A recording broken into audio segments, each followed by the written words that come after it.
Okay, we're going to use this dishwasher safe Mod Podge. It has a teal label on the bottle if you're looking for it. You can use it on all surfaces, indoor and out, and once you let it cure for 28 days, it's dishwasher safe if you put it on the top rack. It's water-based, non-toxic. You saw me roll the bottle on the table to mix it, and then just apply it with a soft bristle brush. You can use it on glass, ceramic, or metal. All right, so let it dry for 1 to 2 hours and add 2 to 3 coats, allowing 1 to 2 hours to dry between each coat.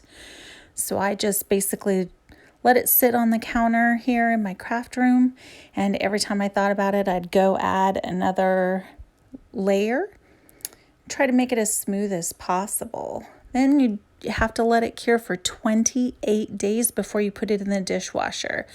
Trust me on that. All right, check out the blooper reel.